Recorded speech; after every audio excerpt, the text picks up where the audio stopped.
everyone, welcome to Morning Matcha. Today's guest is Jordan Younger. She's the founder of The Balanced Blonde, which is a blog, a podcast, and she also is a wonderful author, and we're super excited to be here with her today.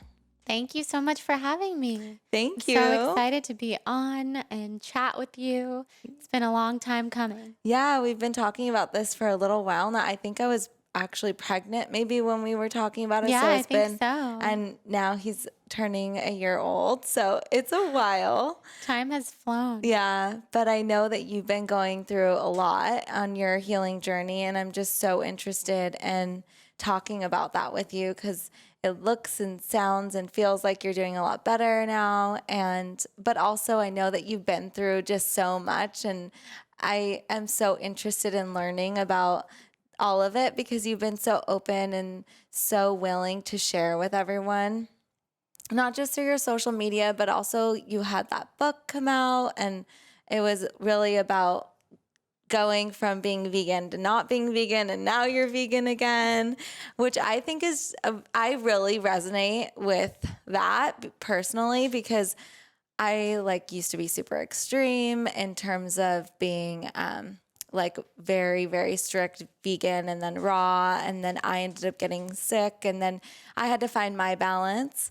And for me, it is mainly plant-based, but I am not fully at this point. But I just love hearing about what other people have gone through and just finding out what works for them, because I think there's no right answer for just one. Everyone's different. And I totally agree. Yeah. So let's start from the very beginning. I'm sure some people who are listening to this or watching us, they have probably listened to some of your interviews or listened to your podcasts in the past or whatever. But I think it's nice to kind of get a really nice background for where we are now. So where did you grow up? and yeah, up until kind of what inspired you to do, to start the blog. Yeah. So I grew up in Sacramento, California, Northern California, and I was there until college. Then I moved to LA and went to Loyola Marymount University, just 5 miles from here, super close. And I was always really interested in health and what kind of put me on the path to loving wellness and yoga. We were just talking about yoga and fitness and all the good wellness stuff is that I've had stomach problems my whole life. I've had digestive issues, and my parents say that I was born with stomach problems. Just would scream every time they fed me. They were so worried. My mom was like, "What is going on? My child is allergic to food." And so it's truly been a theme throughout my whole life, because people always ask me, when did your health issues begin? And the truth is, I was born a certain way. I was born very sensitive, and my parents were really proactive and supportive, and they still are. I've been with them all day at different doctor's appointments. They're just incredible. So, are they still up in Sacramento? So they split their time. They're here 50% of the time. They actually live in the same building as me and my fiance. Wonderful. And people might think that that's crazy, but we're super close. Yeah. They're my best friends. And I need a lot of help, to be completely honest, with my health, with my business, with my life, with my wedding planning. And my parents, there's a lot going on. My parents are just my everything. So when I was young, they took me to all different kinds of doctors, from therapists, to talk about is this anxiety induced? And, part of it probably was, and the other part of it was actually physical. That's cool that they tapped into some of that too, that role. They play a role in each other, right? They do. Yeah. Yeah. So the mind-body connection is huge. And I feel like when I was 5 years old in therapy, I realized that already back then, because I could see that the anxiety that I felt about certain things, I could feel it in my body, and it would affect my digestion and food and everything else. So by the time I was about 14, I had seen every type of doctor we had ever heard of at that time. There's a lot more now. And nobody ever could find anything wrong with me. I mean, not even the slightest thing. Every test came back as just perfect, normal. Colonoscopies, endoscopies, Wow, everything you've was done all normal. that. Back when I was so young. And how did you feel going through that process? Like, were you willing to do it all because you just wanted to feel better, or were you scared, or how was I that as just a wanted to child? feel better. Yeah. I was very fearless when it came to doctors and tests. And I think part of that is just not feeling well your whole life. You're so dedicated to wanting to feel good and wanting to feel better. And I think the only people I felt that ever truly understood that were my parents, because they saw the pain that I was truly in. And I was really sick as a child. I had whooping cough and pneumonia Oh and my was gosh. in and out of school and had to stay home for basically a whole year. And I was always so willing to just do anything to see. I was always praying for answers. Aw. And yeah, and the endoscopies and everything would come back. The doctors would say, "You have the cleanest stomach lining we've ever seen." And so then at that point, you just start to question, am I crazy? Yeah. Does everybody feel this way and I'm the only person who can't handle it? That's what I started to think. Everybody must just feel this way all the time. And I'm just so sensitive, quote unquote. This is what I would tell myself, that I just can't handle it. You can't So stomach the pain. literally. Literally, And yeah. I had always been told, "Oh, Jordan, you're just so sensitive." Like, By in who? all Like different other ways. family members, or do you have Everybody. siblings? I do. I have 3 older siblings. So I'm the baby by 14 years. So Wow. really big age difference. I have nieces and nephews who I was 6 when they started being born. So my family is interesting and different in the sense that we're really spread out. My parents are older, specifically my dad. He's in his 70s, but people are shocked because he looks so young and very young at heart. So yeah, I had been told by everybody, Jordan's just sensitive, Jordan's just crazy, Jordan feels everything, literally everything. Like I had to wear my socks inside out. I was very, Gosh, I love that. yeah, just obsessive compulsive. Yeah. Diagnosed and everything.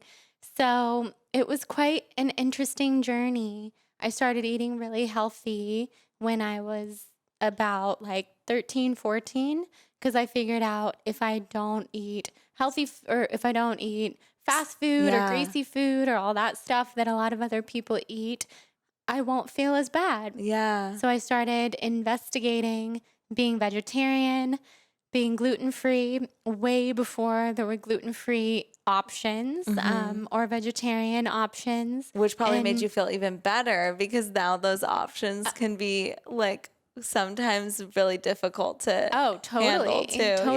Yeah. So back then, yeah, it was all I was always in the pursuit of feeling better, always in the pursuit of wellness. And it was great because it led me to healthy food. It led me to yoga when I was about 14. And I took yoga around that time really, too. Just was came. it Bikram like Yeah, we were talking yeah. about? Yeah, same. So I think back then there were not a whole lot of yoga options. I started going to Bikram in Sacramento. I swear it was probably the only yoga studio in Sacramento. Yeah. And I fell in love and I went every day. And then this other incredible studio opened called Zuda that's still open in Oh, Sacramento. cool. And I started going there, fell in love. It's vinyasa, it's heated. Yeah. The community is amazing. It changed my life. It introduced me to other healthy people. I was so young still, like for sure the youngest person who was going to the studio all the Yeah. time. But I met other people who were vegetarian and vegan, and not that it's all about food, but people who had like-minded interests. And it was great. I would go twice a day, Aw. beg my parents to let me do a teacher training, which I finally did a a few years after. And yeah, and then I went to college and had a really normal college experience. How was that navigating college while eating well? Were you able to find friends that were also interested in the same things, or was that difficult? Well, Did you? I kind of fell off of that healthy train for a while. Yeah. I was also on the flip side of being so sensitive and so health conscious, extremely social. I loved to party. I was pretty wild. And so, You're like, I'll just tell you I'm wild. I'm yeah, not going to get into I it. was wild and I was in a sorority and it was a lot of fun. And I had a really good experience in college. And very much the party lifestyle, drinking all the time, so much alcohol, out all the time. And I was doing yoga and I was eating healthier than most people. But that time in my life, I really wasn't as dedicated. And it's okay. Like, I'm glad that was part of my journey. And I'm glad that I had a good, fun college experience and met so many friends. And definitely when I met friends at LMU who were health conscious, yogis, we were instantly like, oh, we understand each other. Yeah. But most of my friends, no. And we're still friends. And, you know, you can be friends with people who are so different. And now I feel I've influenced so many of those people who I was friends with in college and remain close with, because without me and without my blog and just the constant talking of health and wellness, I think it wouldn't be so much a part of some of these people's lives. Yeah. But I love to be able to influence them and my family and other people. So yeah, so that was pretty much my journey up through college. And then I always had some other kind of lingering issues like insomnia my whole life. So college, I was literally awake through all of college, I say. Like, Wow. I never slept. It was really hard. I always wonder because I've never experienced insomnia, and I just wonder what that's like. I mean, what does that even mean? You literally can't go to bed? Yeah. Like, do you lay in bed and you just stay awake? Yes, it's awful. It's for Oh. sure a disease. I used to just be so confused by it because I would see people fall asleep very easily and I just wouldn't understand. And I mean, it's partial coupled with anxiety Yeah, that I will was just keep you gonna ask. awake. Looking back, I have a lot more answers now because, which we'll get into, I've been diagnosed now with Lyme disease and all sorts of other things that make a lot of sense that I have certainly had for a long time. Insomnia is a symptom of Lyme Oh, disease, I didn't know specifically that. Babesia, which is a co-infection of Lyme. So when you look at all the Babesia symptoms, that's so me. So my doctor, my Lyme specialist, calls me a Babesia girl because there's like all different types of co-infections, but I have the insomnia, I have the rashes, lots of other issues with And that. rashes are always there, or they come and go? They come and go. Yeah. So now I'm kind of like skipping ahead in my story. But Yeah. back then, yeah. So the insomnia, you literally just lay there and you try to sleep and your mind will not turn off. And your body can be so tired that you just want to cry. And you do cry. And your body is just screaming for rest. But you literally can't fall asleep. And Okay, yeah, and so I had this that last was night. happening in college. Yeah. And obviously you were partying, but you were having fun, but you were also experiencing all these symptoms at the same time, all 4 years. Yeah. And then what happened? I mean, after college, I mean, I always find that interesting too, because I think as a society, the whole education thing is so big, right? Like you want to go to, you go to high school. That's mandatory. You go all throughout high school, and then you kind of get to choose your own thing. But most people go, I think, to college, or most people that can.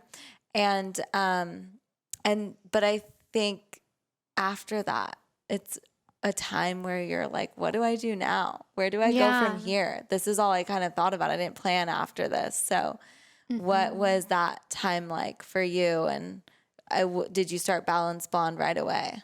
Yeah. I know. It's interesting. Looking back, I'm glad I went to college, but I also feel I really didn't have to, I given feel what the I'm doing same. now, right? And Yeah. a lot of people say that. And um, that would be my advice to anybody listening who's maybe in high school or young is just explore what's important to you. Because if you're a creative type or you are an entrepreneurial type, or maybe you don't even know what you are yet, and you probably don't, you don't have to just follow what everyone's doing. And I always felt like I had to. I had to do what everyone's doing. And I was so back then, I don't think I would have just gone against the grain in such a distinct way. But now, looking back, oh my God, I wish I would have like been homeschooled in high school and just Yeah. explored what I loved. And that's a different story for a different Totally, day. yeah. After college, I started the Balanced Blonde, but it was called the Blonde Vegan at Oh, first. okay. Vegan food blog in my final semester of college. And that's when I kind of stopped partying and returned to who I feel I really truly am, which is someone who's very passionate about wellness and feeling good and sleep. Like I wanted to get back to that healthy routine. So I started the Blonde Vegan. This is when Instagram was brand new. This was 2013. So I think Okay. Instagram. So we're like a year apart. I Oh, graduated 2012. oh, nice. Yeah. Where did you go? Oregon State. Oh, nice. Yes. Nice. I found my veganness up there. Yeah, I bet. Yeah. I always felt like I would have loved Oregon. So, yeah, 2013, Instagram, I think, started in 2011. So it was new. People were using it Yeah. mostly for personal reasons. So to start an actual brand/blog on Instagram, people were doing it and I saw people doing it and I felt like this is something that I can do. I'm Wow. following all these vegan food bloggers. I take pictures of my food. I'm super passionate about the way that I eat because I had been vegetarian and then I had gone in and out of that. But in my senior year of college, I went vegan. I went through this huge breakup and kind of just rededicated to myself. So went vegan, was teaching yoga, and kind of just took a stand on I don't care if I'm doing different things than all of my friends. I don't care if I'm not going to all the parties. I just don't care about this stuff anymore. I just want to be me. And it was a very liberating time. So I look back on starting the Blonde Vegan with such happy memories. It was such a good time. So I started that Instagram account, got very into styling food, photographing food. I lived with 6 girls. I had my own refrigerator at this point. They thought I was crazy. They would complain that our house smelled like vegetables. It Oh was my so gosh. funny. So funny looking back. And What part of LA were you living at this point? in Westchester, right behind LMU. And yeah, we had a beautiful house and That's Westchester is fun. great. And were you doing that full time or were you, oh, well, No. yoga. You were teaching yoga. Yeah, I was teaching yoga. I was in college. I was starting my blog. And then I was committed to go to grad school in New York at Oh, the new school for creative writing. wow. So I was continuing on this educational path. And What did you study in college? I studied English. Oh, okay. Yeah. So creative writing Creative makes writing, sense. journalism, playwriting. I was very into all different kinds of writing, and I still am. And yeah, I couldn't imagine myself doing a 9-to-5 job. I would tell my friends who were all applying to jobs after college or at the end of college, I'm never going to do a 9-to-5. And they would laugh at me just like you just did. Yeah. And they were just like, okay, cool. Like, No, whatever. I love hearing you say that to your friends that are applying. That's yeah. amazing. Well, yeah, I'm like, we're different. You're Yeah. going to love it. I'm not. I'm going Yeah. to do something different. Not that one is better than the other. Everybody has what they love, what they enjoy. Yeah, But totally. my interests were not that. And I had interned at desk jobs and I didn't last even like a day. I mean, it just wasn't for me. So I went to... Which doesn't mean that you don't work just or Oh, more yeah. as hard because you're round the clock real probably hard now. for Yeah. sure. So yeah, I moved to New York. I went to the new school. Oh, you did do that. Yeah, Cool. for creative writing and was blogging the whole time. And this went quickly from a hobby to a total full-time job, the blog, which I wanted it to. It was really fun. Blogging was still so new.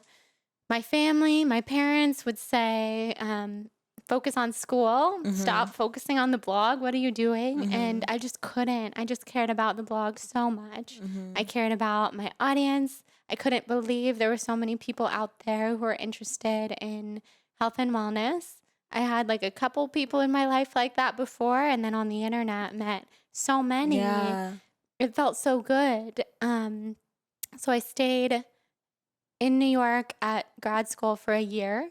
And then after the first year, or in the middle of the first year, I decided I'm going to finish the year, but I'm not going to come back because it's just silly to split my time in half and to dedicate myself to something that I'm really not committed to. And so there was a lot happening in my family, which was challenging. And Like what? well, so I want to when know. I was living in New York, my dad, who, as I mentioned before, is older, he's retired. He was an investor in this rubber glove business for many years. And when I was living in New York, we ended up finding out that the whole thing was a Ponzi scheme. But my dad had been working with this person for 10 years, and it was kind of like a huge part of our life. Yeah. And it was very earth-shattering. So there was tons of lawsuits happening. My dad, my parents, my whole family were victims in this Ponzi scheme. my It was the biggest gosh. Ponzi scheme in Northern California ever. I think second to Bernie Wow. Madoff, and very similar kind of situation. So I got a call from my parents just saying, this is what's happening, and you need to know. Oh my And goodness. it was just crazy. He had invested pretty much everything that he had, and Wow. I was very used to my life being one certain way, and then with the flip of a switch, it was a completely different life. And it really forced me to ask myself, what am I doing? Yeah. I'm living in New York, going to grad school that I don't care about. Grateful to be in grad school, but I'm not even putting any effort into it. So why would I be here? And for the first time in my life, I had to ask those questions, because I just looked at the situation that I was in, and I realized I want to provide for myself. I've Yeah. been handed a lot, and I've been so privileged, and now I'm going to work really hard, and I'm going to show my dad, you don't have to worry about me. I'm going to do my own thing. You guys are deep in a terrible mess yourselves, and I don't want you to have to think about me in that way.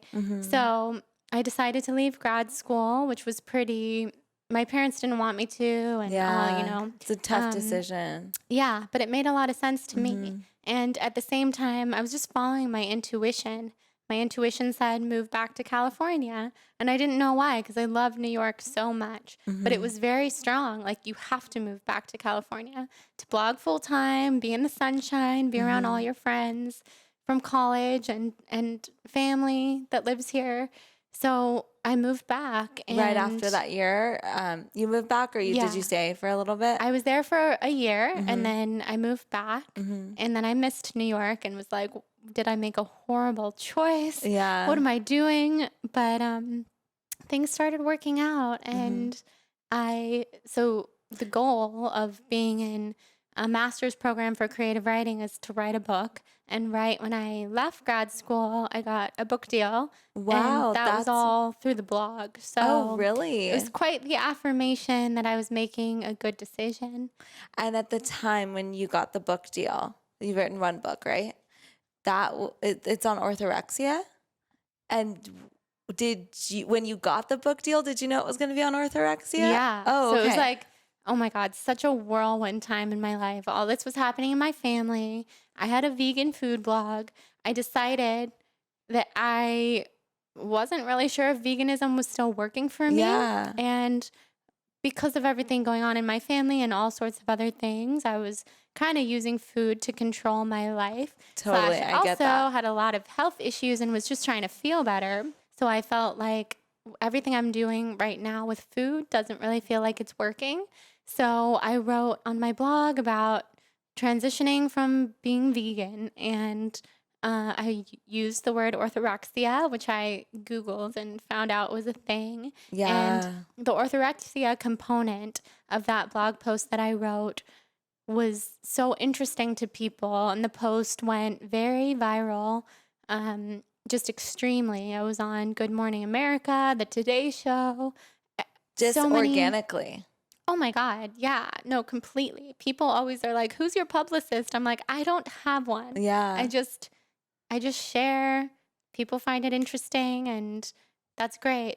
That's the way of social media, Mm-hmm. I believe." So it was a crazy time because it was great to be getting publicity for my blog and everything that I was working so hard on, but it was also inviting in a lot of criticism from people who didn't know me, didn't know my work, didn't know my ethics or anything. So I was getting a lot of hate from the vegan community. I'm sure. And Yeah. I I mean, that's a mean, big deal to oh, say it was I'm not. horrible. Death threats. Were you Like, nervous to share? I mean, how long were you feeling that way before you shared with your no, community? I wasn't. I just felt like I had such a responsibility sharing my life. And I Mm-hmm. had been sharing on my blog at this point for a year, saying that people with these similar stomach problems to me, similar health issues, at the time undiagnosed, like veganism can help you.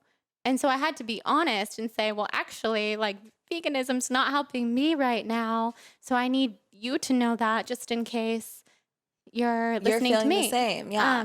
and feeling the same. So no, I felt a very strong personal responsibility to be honest. And I just wasn't, I wasn't afraid. I shared it on my blog before I even told half of my closest friends. And they're like, "What do you mean? You have an Yeah. eating disorder?" And the whole thing, it was just a very chaotic time. And that's when I got the book deal. And I wrote it really fast, and I had a really quick deadline, and That's so um it was cool. cool, and I know that it helps people. And just yesterday I met someone on the street who said that it saved her life, and that was Oh. amazing. Mm-hmm. However, looking back, I see a lot of things about it where I don't I don't resonate with that part of my life anymore. I But think that I'm happens when you create something Yeah, too, and especially a you're, book that's like yeah, set in stone. So I totally. really look forward to writing another book. Mm-hmm. I'm I was 23 when I wrote that book, so I just yeah, A it lot captures that changes. time in my life. Yeah. And okay, so when was that? Like 2014, 2015? Yeah, Yeah. exactly. Yeah. That's kind of when I went through a similar situation. I ended up seeing Dr. Sadeghi, who's a doctor Yeah, over he's here, and he great. was just kind of like, go home, eat everything, don't think about it. Because I Oh, was that's just kind such of good like, advice. yeah, because I was just like, but then I was like, what do you mean? Eat everything.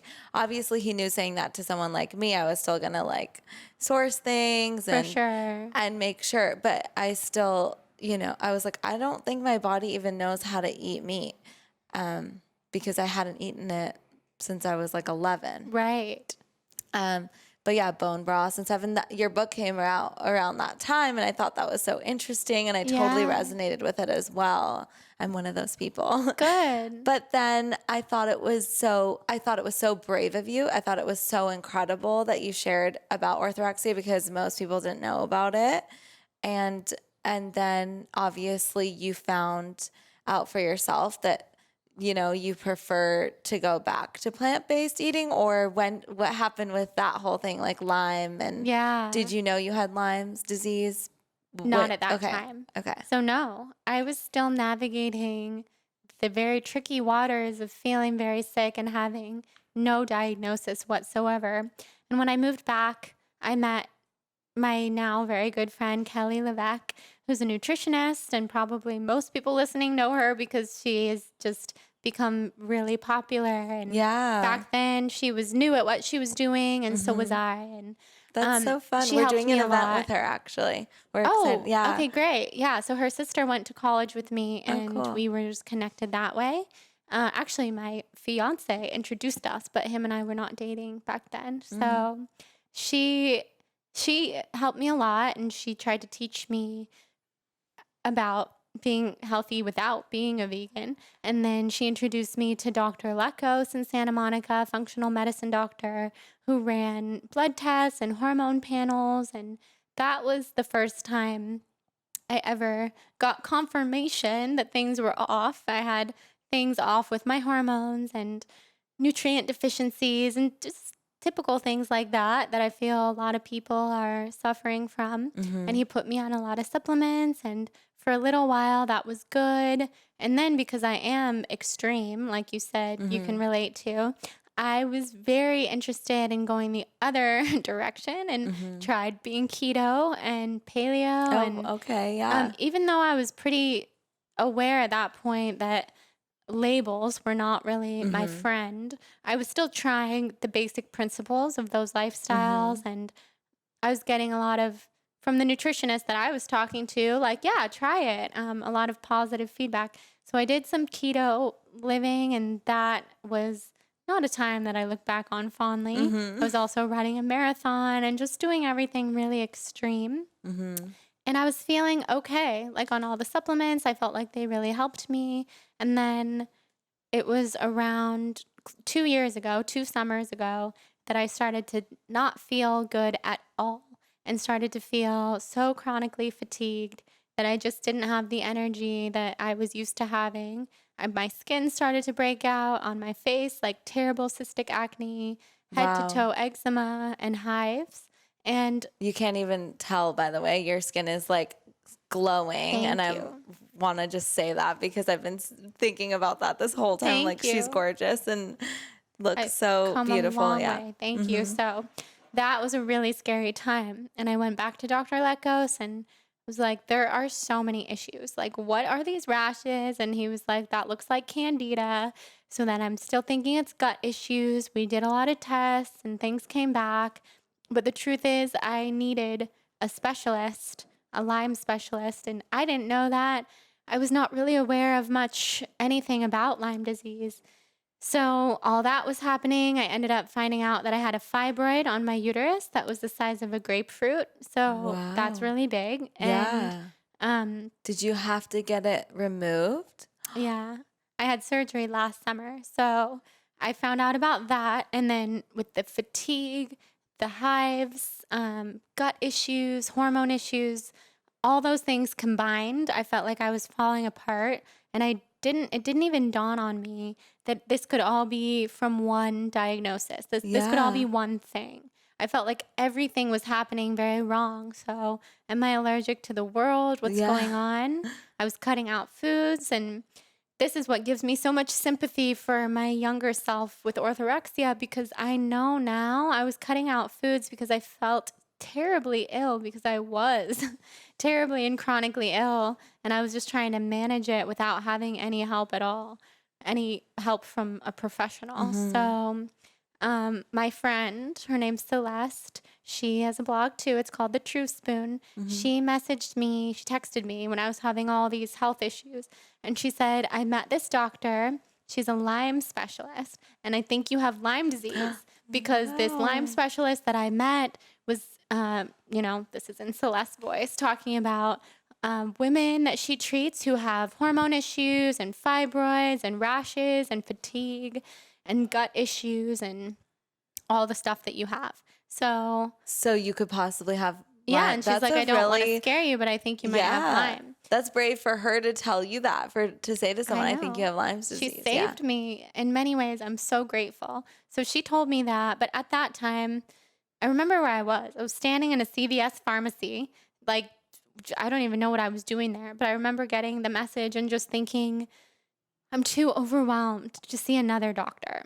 At this point in my Yeah. life, how many doctors have I seen? Nobody has ever helped me. I have no faith whatsoever. The only person who's ever helped at all is Dr. Lekos, and he doesn't even know what's going on with me. Yeah. So I kind of put it off. I was going to Bali and trying to treat things in a spiritual way, which was Yeah. Part of the puzzle, but not completely. And this is So last year? 2 years ago. Oh, 2 years ago. So it Yeah. was right when you had started seeing Leckos, not like a year later. So I started seeing Dr. Leckos 5 years ago. Oh, okay. Like when Okay. I first moved back to Okay, got LA. it. Yeah, I know it's all very like Yeah. it's such a journey. So I had just started seeing him again. Okay, I see. Yeah. To start looking into things in a deeper way. And I finally went to Bali, and in Bali I got just even sicker. Like I couldn't even move. My trip was not fun because I was just in bed the whole time. My hives it was like a whole other person on top of me with the amount of hives that I had, because it was awful. I was there for a month, and it was a very big awakening time for me to realize when I go home, I have to figure my health issues out, or else I just can't even continue on, because I was so tired. The insomnia was crazy, but I couldn't sleep, but I couldn't move. I had so much joint pain. It was really scary. So I made an appointment to see the Lyme specialist, Dr. Lehman, and saw her right when I got back from Bali. We did all the Lyme testing. It took about a month to get the results. And when I went back, I finally got all the answers that I had been seeking my whole entire life, pretty I wonder much. how long you've had Lyme. I Can you know. tell, or No, they the can't only tell? thing we can tell is they can tell from the blood test if it's chronic, which means if you've had it for more than a year. And they can kind of tell once you start being treated, given how quickly or slowly you get better, how long it may have been in your system. So I can only guess that I have probably had Lyme for about a decade. Whoa. But I know, looking back, even as a child, I had some of the symptoms. So I think, yeah, some people are prone to getting sick, and that goes along with genetic mutations that I have and all sorts of other things. So, and a weakened immune system for various reasons. So I was very grateful to be sitting in that office finally and receive a diagnosis of Lyme disease, 12 different co-infections, mold toxicity illness. I was living in an apartment that had mold, which is what flared my Lyme up over finally, like, Yeah. after all those years. That makes sense. Like all those, all the rashes, everything that was leading up to Bali and stuff, Yeah. that was all happening Yeah. because of that. Parasites, MTFHR genetic mutation, I have that, mast yeah. cell activation syndrome, which is causing the hives. So it was great, and it was terribly overwhelming. Yeah. How did you feel emotionally? Like, did you cry? Yes. Yeah. I sobbed. I mean, all I wanted were answers. I was literally praying before I went in there. Please, please, please let this Lyme diagnosis be positive. I want to have it because I want to get better. I want to know what I have so someone can treat me. But then when I got there and got all those diagnoses at once, I did cry. I was so overwhelmed because by the time my doctor even got to the page about Lyme disease, she had already covered like 50 pages worth of other things that I had. So I was content with all of that beyond. And then the Lyme, and then at the same time, I was got a prescription for like 30 different supplements and 5 different medications, and So it's like all over IV again. ozone. I had to Yeah. go home and make like this whiteboard calendar of just even the medications that I take in a day. It was very overwhelming. Yet also a huge blessing, because I had been walking around for so many years, like so many people do, with no answers, undiagnosed, and feeling completely misunderstood and crazy. And again, even feeling as terrible as I felt at that point, I still thought maybe everybody feels this way. Maybe they do. Maybe I just can't handle it. And of course, that's so far from true. Now I know people feel healthy and they feel normal and they feel good. And I've been feeling terrible, and that is not normal. And that's a great thing to realize, to know that there's health and energy to work towards. And Yeah. And yeah, not it's exciting.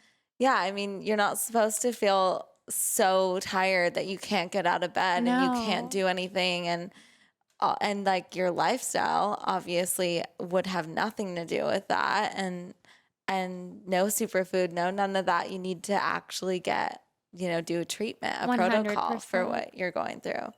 So that is super overwhelming, but at the same time feels really great. But mentally, I mean, just I'm sure exhausting to keep track of everything and run your business.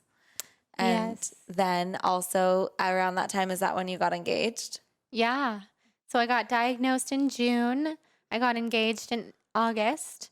And Which is exciting, but oh, then another yeah. thing you're planning Yeah, probably. totally. And I mean, it was wonderful to see, like, wow, Jonathan, my fiance, will propose to me when I'm this ill, and now he's seeing what at least the next couple of years of our life entail. That was very wonderful to me to see that he's in this no matter what. yeah, Um, I think it's very brave to be with somebody who's going through. chronically ill because, well, brave and naive because he didn't even know, like how chronic it really is, but he's in it with me.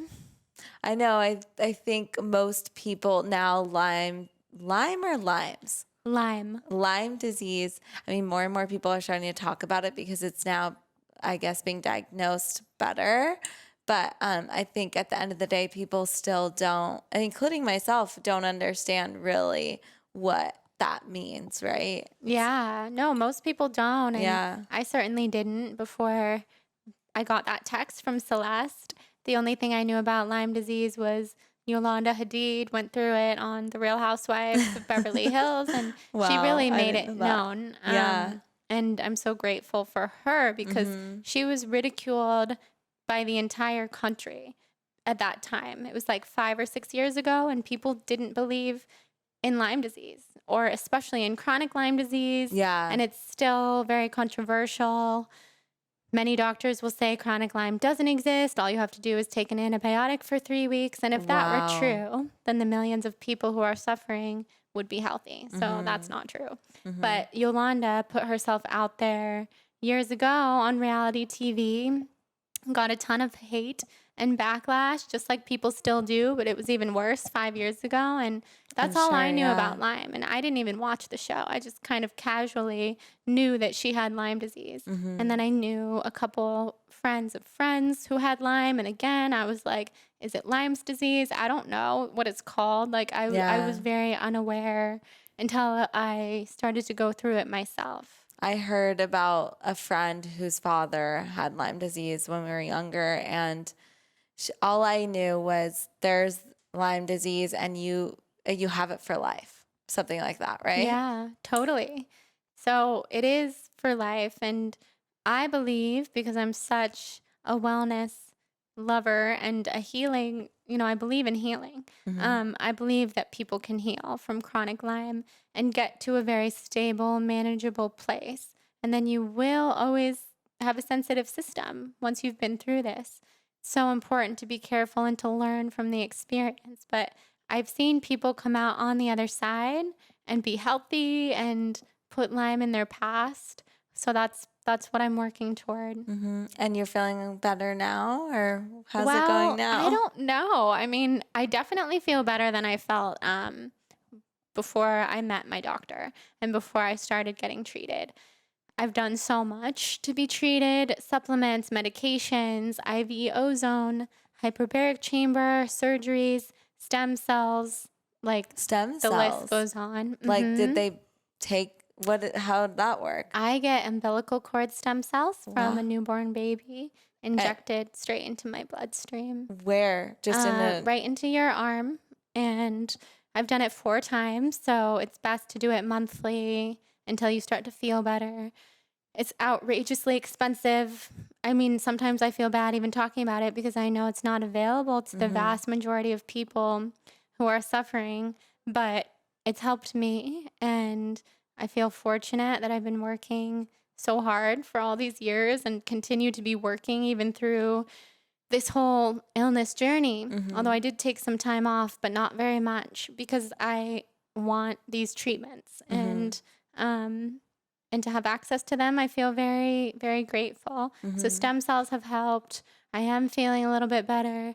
Most recently, yesterday, I was just at a holistic dentist in Beverly Hills, Actually, she's not even a dentist. It's a periodontist. Oh, And cool. they look at like the bone and the nerves and the sinuses all around the teeth. Because a lot of people with Lyme, in fact, almost everybody with Lyme, and this is something that people just don't know, if you've ever had your wisdom teeth removed or any other surgeries in your mouth, then you can get Lyme toxins deep into your gums. So Lyme toxins, parasites, toxins in general. Once you have Lyme, that Yeah, happens? exactly. So people with Lyme often have these they're called cavitations. So I got an x-ray yesterday, found out that I have cavitations in all 4 Wisdom. areas where I got my wisdom teeth out. So later this month, I'll be having an oral surgery on my mouth to get those removed or to clean out the area. People have said, people who are healing from Lyme, that this is like the biggest game changer for them. Wow. And they started to feel really healthy after.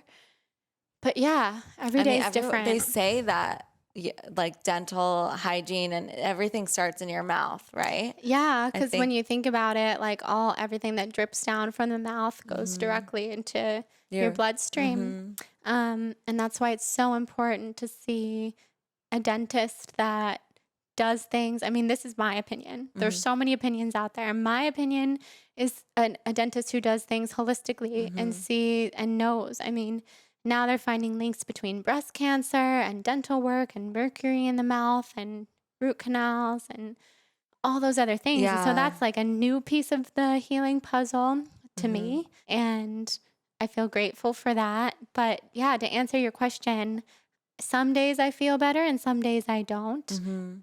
Before I came here today, I was in bed I was at the doctor's office this morning, got home at like 11, and I was in bed right up until I came here because that's just my life. And I think it's important for people to know that because it's worth it to me to come out of my home and connect with people, and it makes me happy and it makes me feel healthier. But my body is not always in a place to do that.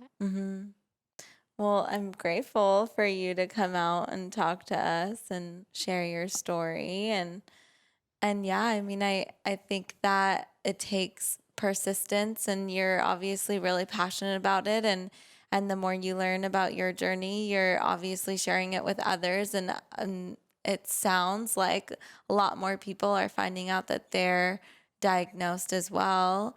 And so it's nice to have someone like you to look up to, and also someone who's holistic about what they're going through and not just taking the antibiotics and then searching for why they're not feeling better still. And yeah, I mean, I've been following along and wondering like, what's going on? I want to know. And so it's just nice to hear it all from you, really, because you just never know. It's nice to connect in person, but it takes a lot of energy to do that. It does. That's why it took a year since the last time we spoke. Yeah. But I know you also had a baby and you've had things going on in your own life. But for a year, I did not go on anyone else's podcast because I knew that the limited energy that I had, I was trying to maintain my own podcast, which I somehow have done. Yeah, which and is it still incredible. comes out every week. That is hard. It is. And I look back and I see that for a long time, for at least like 11 months of the podcast, I didn't really sound my best, and I'm just starting to sound a little stronger again. But I did it. And it's, people who are listening, they're along for the journey. And it's not perfect because I had a lot of brain fog, and I'd be talking to my own podcast guests and completely forget what they were saying. Because brain fog is a huge part of Lyme and exhaustion. And then we'd be like 45 minutes in, and I would just be physically done. Totally, yeah. So listening to the podcast myself, I'm like, wow, you can definitely actually see my improvement. I know I'm getting healthier because I'm feeling better, and I'm finding more enjoyment again in the things that I love. What about the whole, you did an audio course. So Yes. I'd love to learn more about how that came into fruition and what inspired that. So the audio course is something that I started thinking about when I was in Bali on my solo healing journey last April.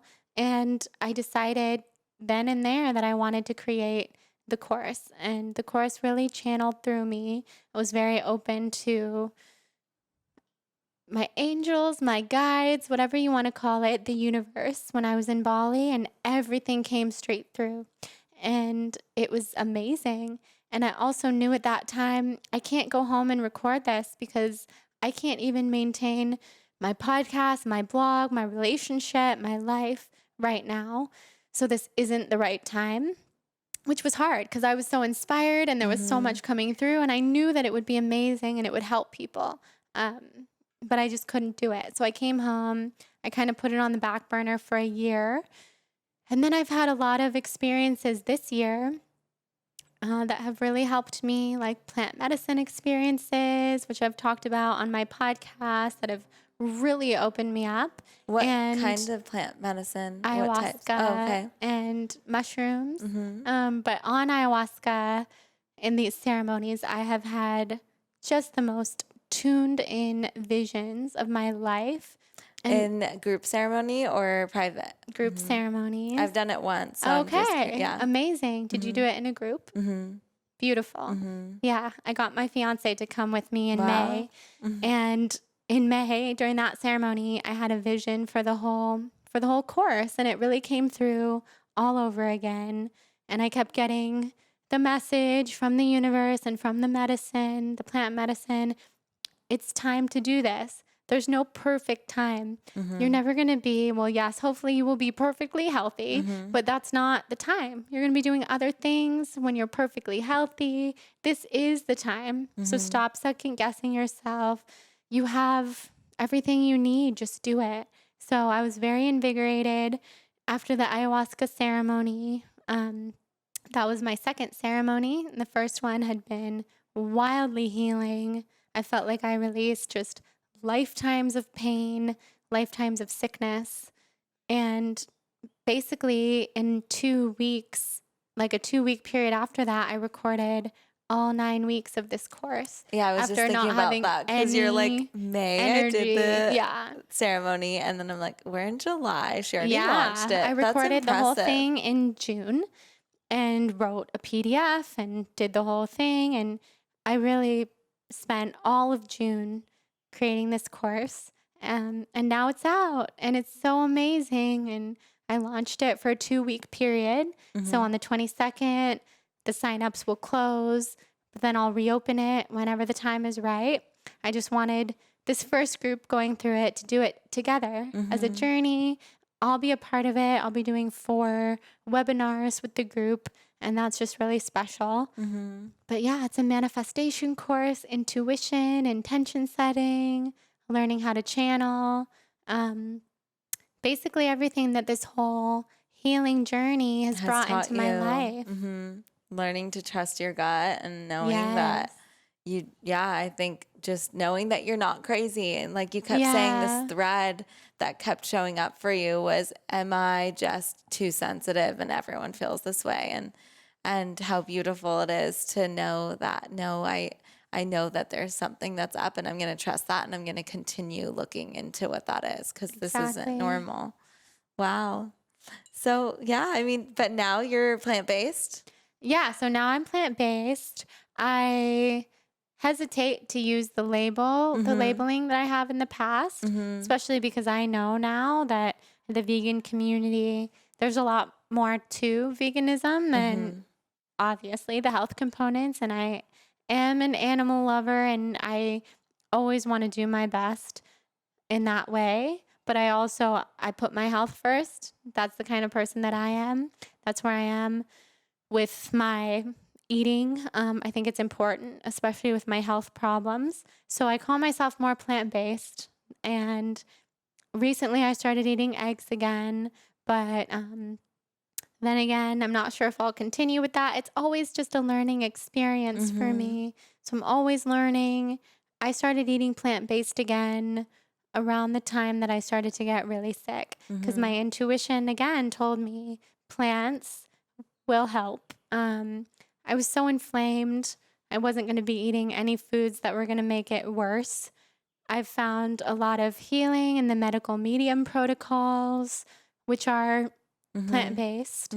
Celery juice, tons of raw food, but not all raw.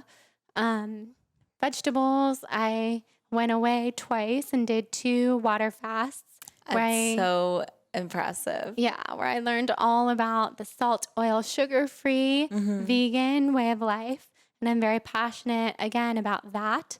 And you shared the recipe in with your us. magazine. So and it's exciting. beautiful. Thank you. I've been reading it. It's by my bed, you. or I should say, I read the whole thing. Aw. I love cults. The I'm medical addicted medium to is learning about cults. actually I in saw that, that he was in there. Some of those stories were really interesting. I know, it's so crazy. I love learning about cults. Yeah. My fiance makes fun of me because I love to watch like weird documentaries about cults. You'll have to tell us Fascinating. what they are because I'm always interested I'll tell in you.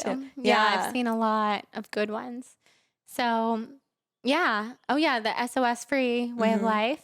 I was fully SOS free for a year, and now I'm pretty much still am, but I'll have a little bit of like olive oil here and there.